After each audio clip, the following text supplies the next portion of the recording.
Hello students, last week நம்ம வந்து introduction of warehouse and warehousing பற்றி நம்ம பார்த்தோம். அதே போல் need for warehousing பற்றியும் நம்ம டிஸ்கஸ் பண்ணோம்.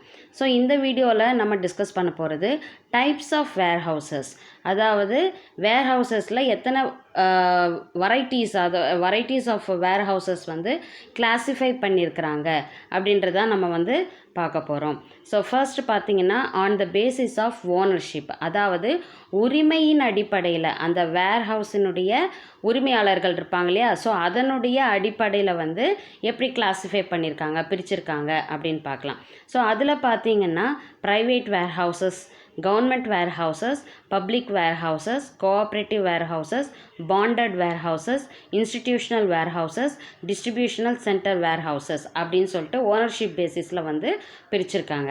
அடுத்தது பார்த்திங்கன்னா on the basis of commodity stored, அதாவது பொருட்களின் தன்மையை வைத்து எப்படி வந்து வேர்ஹவுசஸை வந்து பிரிச்சிருக்காங்க அப்படின்னு போட்டிருக்காங்க. அது பார்த்திங்கன்னா general warehouses, special commodity warehouses, cold storages or refrigerated warehouses, climate controlled warehouses அப்படின்னு பிரிச்சிருக்காங்க. ஸோ நம்ம இப்போ வந்து ஒவ்வொன்றுத்தையும் நம்ம வந்து டீட்டெயில்டாக டிஸ்கஸ் பண்ணலாம். ஃபஸ்ட்டு பார்த்தீங்கன்னா on the basis of ownership, first one வந்து ப்ரைவேட் வேர்ஹவுசஸ். ப்ரைவேட்னாலே தனியார் warehouses, ஓகேவா. So private warehouses are built and owned by private business enterprises in order to store the products produced by them. அதாவது இந்த private warehouses அப்படின்றது வந்து யாரால் வந்து நிறுவப்பட்டிருக்கு அப்படின்னு நீங்கள் பார்த்தீங்கன்னா இந்த தனியார் தொழில் நிறுவனங்கள் இருக்கும் இல்லையா, ப்ரைவேட் கம்பெனிஸ் இருக்கும் இல்லையா, அவங்களாகவே தனக்கு சொந்தமான இடத்துல வந்து அவங்க என்ன பண்ணிடுவாங்கன்னா இந்த வேர்ஹவுசஸ் வந்து வச்சுக்குவாங்க, வேர்ஹவுசஸ் கட்டிப்பாங்க. ஸோ இந்த வேர்ஹவுசஸ் கட்டிட்டு எதுக்காகன்னு பார்த்தீங்கன்னா அவங்களோட பொருட்களை அவங்க கொடவுன்லேயே வச்சு பாதுகாத்துப்பாங்க, ஓகேவா. ஸோ அவங்க வேர்ஹவுஸ்லேயே வச்சுட்டு அவங்க வந்து பாதுகாத்து கொள்வாங்க. ஸோ அவங்களுடைய ஓனில் சொந்தமாகவே வந்து அவங்க என்ன வச்சுருப்பாங்க, வேர்ஹவுசஸ் வந்து வச்சுருப்பாங்க. They are exclusively for their use and are not meant for other manufacturing or business units. அதாவது இந்த வேர்ஹவுசஸ் அப்படின்றது வந்து இந்த ப்ரைவேட் வேர்ஹவுசஸ் வந்து எக்ஸ்க்ளூசிவ்லி ஃபார் த அவங்களுடைய தனிப்பட்ட உபயோகத்துக்காக மட்டும்தான், அவங்களால உற்பத்தி செய்யப்பட்ட பொருட்களை பாதுகாப்பதற்கான ஒரு தனிப்பட்ட ஒரு வேர்ஹவுஸ் தான் வந்து இந்த ப்ரைவேட் வேர்ஹவுசஸ். இது மற்ற ஒரு பிஸ்னஸ் யூனிட்ஸோ இல்லை வந்து மற்ற உற்பத்தி பொருட்களை, மற்ற கம்பெனியினுடைய உற்பத்தி பொருட்களை வைப்பதற்கான இடம் இது கிடையாது அப்படின்னு சொல்கிறாங்க. அடுத்தது பார்த்திங்கன்னா கவர்மெண்ட் வேர்ஹவுசஸ், அதாவது அரசுனால் நடத்தப்படுகின்ற warehouses. They are created and operated by the government. இது யாரால் உருவாக்கப்பட்டு செயல்படுத்தப்படுது அப்படின்னு பார்த்தீங்கன்னா கவர்மெண்ட்டான அரசால் தான் நடத்தப்படுது. To implement the programmes of the government, அதாவது கவர்மெண்ட்டால் ஏற்படுத்தப்பட்ட செயல்பாடுகளை பார்ப்பதற்கு தான் வந்து இந்த government warehouses. Their services mostly available to government only. So இதனுடைய சேவைகள் வந்து ஃபுல் அண்ட் ஃபுல் எதுக்காக இருக்கும் அப்படின்னு நீங்கள் பார்த்தீங்கன்னா கவர்மெண்ட்டுக்காக மட்டும்தான் வந்து இந்த வேர்ஹவுசஸ் வந்து செயல்படும் அப்படின்னு சொல்கிறாங்க. A detailed study on all the above warehouses is given at the end of the chapter. So இதை பற்றின இந்த கவர்மெண்ட்டால் நடத்தப்படுகின்ற இந்த வேர்ஹவுஸ் சேவையை பற்றி நம்ம இந்த பாடத்தினுடைய கடைசி பகுதியில் வந்து டீட்டெயிலாக கொடுத்துருக்காங்க அப்படின்னு சொல்லியிருக்காங்க. அடுத்தது பார்த்திங்கன்னா பப்ளிக் வேர்ஹவுஸ், அதாவது பொதுவானது, ஓகேவா. So it is open for public at large. இது வந்து பொதுமக்களுக்கு வந்து ஒரு எல்லாருமே யூஸ் பண்ணக்கூடியல அமைக்கப்பட்ட ஒரு warehouse. Most of the business organisation especially small and medium scale units cannot afford to have their own warehouses. அதாவது இந்த சிறு தொழில் செய்கிறவங்க, அதே மாதிரி சின்ன சின்ன நிறுவனங்கள், தொழில் நிறுவனங்கள் வச்சு நடத்திட்டு இருக்கவங்க, இவங்கெல்லாம் வந்து என்ன பண்ண முடியாது, தனியாக தனக்குன்னு ஒரு வேர்ஹவுஸை வந்து அவங்களால வந்து உருவாக்க முடியாது இல்லையா, அவங்களுடைய ஃபினான்ஸை பொறுத்து இருக்குது. ஸோ அந்த மாதிரி பட்சத்தில் அவங்களோட பொருட்களையும் சேமித்து வைக்கணும், ஸ்டோர் பண்ணி வைக்கணும் அப்படின்னு நினைக்கும் போது அப்போ வந்து இந்த பப்ளிக் வேர்ஹவுஸ் வந்து யூஸ் ஆகுது அப்படின்னு சொல்கிறாங்க. They may be owned by an individual or some agency. அதாவது இந்த வேர்ஹவுஸினுடைய உரிமையாளர்கள் வந்து ஒன்று ஒரு தனிப்பட்ட நபராக இருக்கலாம், அப்படி இல்லைன்னா ஏதாவது ஒரு ஏஜென்சி வந்து எடுத்து நடத்துவாங்க, சரிங்களா. These warehouses operate as per the rules and regulations formed by the government. So இந்த மாதிரி வேர்ஹவுசஸ் எல்லாம் வந்து கவர்மெண்ட்டினுடைய ரூல்ஸ் அண்ட் ரெகுலேஷன்ஸை ஃபாலோ பண்ணி தான் இந்த வேர் ஹவுசஸ் எல்லாம் வந்து செயல்படும் அப்படின்னு சொல்லியிருக்காங்க. அடுத்தது பார்த்திங்கன்னா கோஆப்ரேட்டிவ் வேர் ஹவுசஸ். மோஸ்ட்லி பார்த்தோம் கோஆப்ரேட்டிவ் வேர் ஹவுசஸ் வந்து அதாவது கன்சியூமர்ஸே வந்து என்ன பண்ணுவாங்க, நார்மலாக வந்து கோஆப்ரேட்டிவ் சொசைட்டிஸ் வந்து மக்களாலே உருவாக்கப்பட்டது தான். ஸோ அப்படின்னா அப்போது உங்களுக்கே தெரியும் இது யாரால், அக்ரிகல்ச்சர் வேளாண்மைக்கு சிறு சிறு தொழில் செய்பவர்களுக்கு இவங்களுக்கு உபயோகமாக இருக்கக்கூடிய ஒரு கோஆப்ரேட்டிவ் வேர் ஹவுஸ் இது. There are warehouses owned and managed by marketing cooperative societies or agricultural cooperative society. So யாரால் இது வந்து உரிமையாக்கப்பட்டு வழி நடத்துகிறாங்க அப்படின்னு பார்த்தீங்கன்னா மார்க்கெட்டிங் கோஆப்ரேட்டிவ் சொசைட்டிஸ், அதாவது சந்தை நிமித்தமான கோஆப்ரேட்டிவ் சொசைட்டிஸ் இருக்கும் இல்லையா, அதுவோ அப்படி இல்லைன்னா அக்ரிகல்ச்சரல் கோஆப்ரேட்டிவ் வேளாண்மை நிமித்தமான கோஆப்ரேட்டிவ் சொசைட்டிஸ் தான் வந்து இந்த வேர் ஹவுஸை வந்து நடத்துகிறாங்க. They are set up to provide warehousing facilities to their members. So cooperative சொசைட்டினுடைய நபர்கள் இருப்பாங்க இல்லையா, உறுப்பினர்கள் இருப்பாங்க இல்லையா, அவங்களுக்காக உருவாக்கப்பட்டது தான் இந்த கோஆப்ரேட்டிவ் வேர் ஹவுசஸ். ஸோ எக்ஸாம்பிள் இதுக்கு பார்த்தீங்கன்னா நேஷ்னல் கோஆப்ரேட்டிவ் டெவலப்மெண்ட் கார்பரேஷன் அப்படின்னு சொல்லியிருக்காங்க. அடுத்தது பார்த்தீங்கன்னா பாண்டட் வேர் ஹவுசஸ்.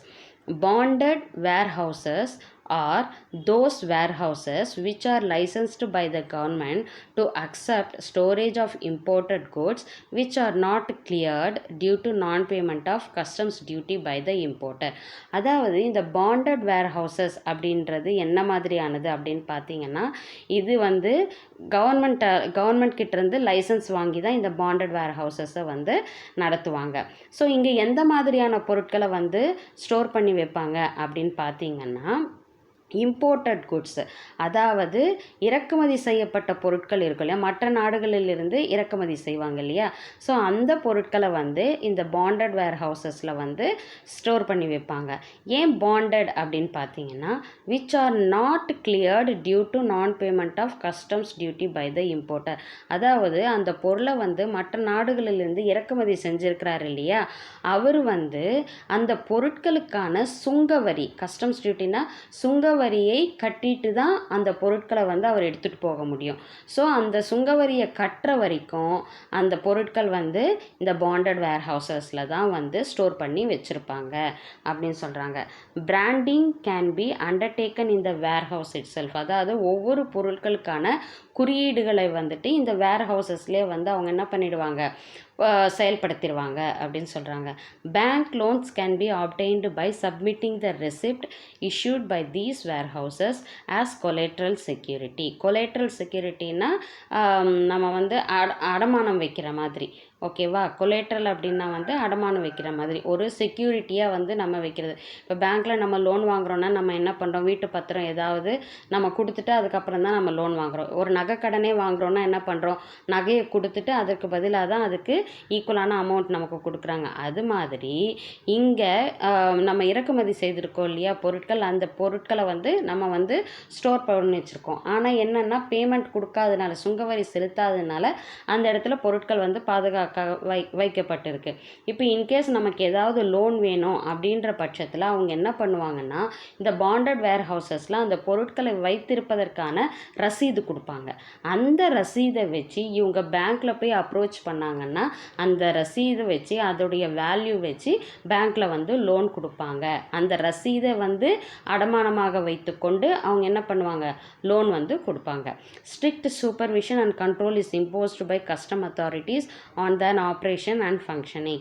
ஸோ கஸ்டம் அத்தாரிட்டிஸ்னால் அந்த சுங்கவரி அதிகாரிகள் இருப்பாங்க இல்லையா, ஸோ அந்த அதிகாரிகளுடைய கண்ட்ரோல் கீழே தான் வந்து இந்த பாண்டட் வேர் ஹவுசஸ் வந்து ஃபங்க்ஷன் ஆகுது அப்படின்னு சொல்லிட்டு சொல்கிறாங்க. அவங்களுடைய மேற்பார்வையிலையும் கட்டுப்பாட்லேயும் தான் வந்து இந்த பாண்டட் வேர் ஹவுசஸ் வந்து செயல்படுது அப்படின்னு சொல்கிறாங்க. அடுத்தது பார்த்திங்கன்னா institutional warehouses. Different institutions and bodies have their own warehouses on the account of nature of their operations. அதாவது டிஃப்ரெண்ட் டைப்ஸ் ஆஃப் இன்ஸ்டிடியூஷன்ஸ் இருக்குது, நிறைய டைப்ஸ் ஆஃப் கம்பெனிஸ் இருக்குது இல்லையா, தொழில் நிறுவனங்கள் இருக்குது. அப்போது அவங்க என்ன பண்ணுவாங்கன்னா அவங்களுடைய வேலையின் தன்மைக்கேற்ப அவங்க என்ன பண்ணுவாங்க, அவங்களுக்கான வேர் ஹவுசஸை வந்து அவங்க வந்து க்ரியேட் பண்ணிக்குவாங்க. For example banks, railways etcetera have their own warehouses for conducting their activities. இப்போ பேங்க் ஆகட்டும் சரி, இல்லை ரயில்வேஸ் ஆகட்டும் சரி, இவங்கெல்லாம் என்ன பண்ணுவாங்க, அவங்களுடைய தேவைகளுக்கு ஏற்ப அவங்க வந்து வேர் ஹவுஸை வந்து வேர் ஹவுஸினுடைய கட்டுமானம் வந்து அமைஞ்சிருக்கும் அப்படின்னு சொல்கிறாங்க. Various transport agencies also maintain warehouses for storing the goods which are to be dispatched and received. அதாவது நிறைய ட்ராவல்ஸ் நடத்துகிறவங்கெல்லாம் இருப்பாங்க இல்லையா, டிரான்ஸ்போர்ட், அதாவது இப்போ லாரியெல்லாம் வச்சுருப்பாங்க, லாரி சர்வீஸ் வச்சுருப்பாங்க, பொருட்களை வந்து ஒரு இடத்துலேருந்து இன்னொரு இடத்துக்கு கொண்டு போவாங்க செய்வாங்க. ஸோ அவங்க என்ன பண்ணுவாங்கன்னா, அவங்களுக்குன்னு தனியாக ஒரு வேர் ஹவுஸை வந்து மெயின்டைன் பண்ணுவாங்க. அவங்களுடைய பொருட்களை வந்து மெயின்டைன் பண்ணிவிட்டு எப்போ வந்து அந்த பொருளுடைய தேவைப்படுதோ அப்போ அந்த பொருளை வந்து டிஸ்பேச் பண்ணிடுவாங்க. டிஸ்பேச் பண்ணிடுறதுன்னா சரக்குகளை வந்து அமுச்சிடுறது. அதே போல் ஏதாவது சரக்குகள் வந்துச்சுன்னா அதை வாங்கியும் தன்னுடைய குடோவில் வந்து அவங்க சேமித்து வச்சுக்குவாங்க. அவங்களுக்குன்னு ஏற்ப அவங்களுடைய பொருட்களுக்கு ஏற்ப அவங்க வந்து வேர் ஹவுஸை வந்து வச்சுருப்பாங்க. அடுத்தது பார்த்திங்கன்னா distribution centre warehouses, goods which need to be temporarily stored for 1 or 2 days so that they can be distributed to other offices or customers or stored in distribution centers. அதாவது ஒரு சில பொருட்கள்லாம் என்ன பண்ணுவாங்கன்னா டெம்பரரிலியாக, அதாவது தற்காலிகமாக என்ன பண்ணுவாங்கன்னா 1 நாளோ 2 நாளோ வந்து ஸ்டோர் பண்ணி வச்சுருப்பாங்க ஒரு சில வேர் ஹவுசஸில். அதுக்கப்புறம் உடனே வந்து என்ன பண்ணிவிடுவாங்க, டிஸ்ட்ரிபியூட் பண்ணிவிடுவாங்க. எந்தெந்த இடங்களுக்கு வந்து அந்த பொருட்கள் போகணுமோ அந்த இடத்துக்கு வந்து கொண்டு போய் சேர்த்துருவாங்க. அது வரைக்கும் இருக்கக்கூடிய அந்த வேர் ஹவுஸுக்கு தான் வந்து டிஸ்ட்ரிபியூஷன் சென்டர் அப்படின்னு சொல்கிறாங்க. அதாவது ஒரு இடத்துல ஓரிரு நாட்கள் மட்டும் தற்காலிகமாக அந்த பொருளை வந்து ஸ்டோர் பண்ணி வச்சுட்டு அதுக்கப்புறம் இமீடியட்டாக என்ன பண்ணிடுவாங்க, அதற்கான ஆஃபீஸ்லேயோ இல்லை கஸ்டமர்ஸ்கிட்டேயோ வந்து அந்த பொருளை வந்து டிஸ்ட்ரிபியூட் பண்ணிடுவாங்க. ஓகேவா, இதுதான் வந்து டிஸ்ட்ரிபியூஷன் சென்டர் வேர் ஹவுஸ் அப்படின்னு சொல்கிறோம். They are owned by the manufacturer or wholesalers. இது யாரால் வந்து இதெல்லாம் வந்து யாரோட உரிமையின் கீழே இருக்குது அப்படின்னு பார்த்தீங்கன்னா, மேனுஃபேக்சரர், பொருட்களை உற்பத்தி செய்வாங்க இல்லையா அந்த உரிமையாளர், அவர் பேர்லேயோ, அப்படி இல்லைன்னா வந்து ஹோல்சேலர் அப்படின்னா மொத்த விலை வியாபாரிகள் இருக்காங்கல்ல அவங்க பேர்லேயோ வந்து இந்த வேர் ஹவுசஸ் வந்து நடத்தப்படுது அப்படின்னு சொல்கிறாங்க. ஸோ இந்த இது வந்து இப்போ on the basis of ownership, உரிமையின் அடிப்படையில் இருக்கக்கூடிய டைப்ஸ் ஆஃப் வேர் ஹவுசஸ் பற்றி இப்போ நாம் வந்து டிஸ்கஸ் பண்ணோம். அடுத்தது பார்த்திங்கன்னா on the basis of commodity stored, அதாவது பொருட்களுடைய தன்மையை பொறுத்து எப்படிப்பட்ட வேர் ஹவுசஸ் எல்லாம் வந்து இருக்குது அப்படின்றத நாம் தெரிஞ்சுக்கலாம். ஃபஸ்ட்டு பார்த்திங்கன்னா ஜென்ரல் வேர் ஹவுசஸ், பொதுவான பொருட்களை தன்மையுடைய பொருட்களை வைக்கக்கூடிய ஒரு வேர் ஹவுஸ். அது they are ordinary warehouses which are useful for storing most of the dry food grains, fertilizers etc. இது வந்து ஒரு சாதாரண ஒரு வேர்ஹவுஸ் மாதிரி தான். அதெல்லாம் வந்து எதுக்கு யூஸ்ஃபுல்லாக இருக்குது ஸ்டோர் பண்ணுறதுக்கு அப்படின்னு பார்த்தீங்கன்னா, இந்த உலர்ந்த தானியங்கள் எல்லாம் இருக்கும் இல்லையா, தானிய வகைகள் இருக்கு இல்லையா, ஸோ அது, அப்புறம் ஃபர்டிலைசர்ஸ்னால் உரங்கள். ஸோ எல்லாம் வைக்கிறதுக்கு, ஜென்ரலான பொருட்களை வைக்கிறதுக்கு வந்து சாதாரண ஒரு வேர்ஹவுஸ் இருந்தாலே போதும். Protective measures against rat, insects etcetera are undertaken by them. அதாவது இந்த பருப்பு வகைகள் எல்லாம் என்ன ஆகும், தானியங்கள்லாம் வந்து நிறைய எலிகளோ இல்லை பூச்சிகளோ வந்து பாதிக்கக்கூடாத வகையில் அதை வந்து ப்ரொடெக்ட் பண்ணுறதுக்கான சில வேலைகளை வந்து மட்டும், ஏற்பாடுகள் மட்டும் அவங்க செஞ்சுருப்பாங்க. எந்த வகையிலும் வந்து பொருட்கள் பாதிக்காத வகையில் அதற்கான ப்ரொடெக்ஷன் மெஷர்ஸை வந்து அவங்க வந்து ஃபாலோ பண்ணுவாங்க. அதன் மூலிமா பொருட்களை வந்து பாதுகாப்பாக வச்சு எப்போ தேவைப்படுதோ அப்போ அந்த பொருளை வந்து விநியோகம் செய்வாங்க. இதுக்கு வந்து சாதாரண ஒரு ஆர்டினரியான ஒரு வேர்ஹவுஸ் இருந்தால் போதும் அப்படின்னு சொல்லிட்டு சொல்கிறாங்க. அடுத்தது பார்த்திங்கன்னா ஸ்பெஷல் கமாடிட்டி வேர்ஹவுசஸ், அதாவது ஒரு சிறப்பு வாய்ந்த பொருட்களுடைய வேர்ஹவுசஸ் அப்படின்றாங்க.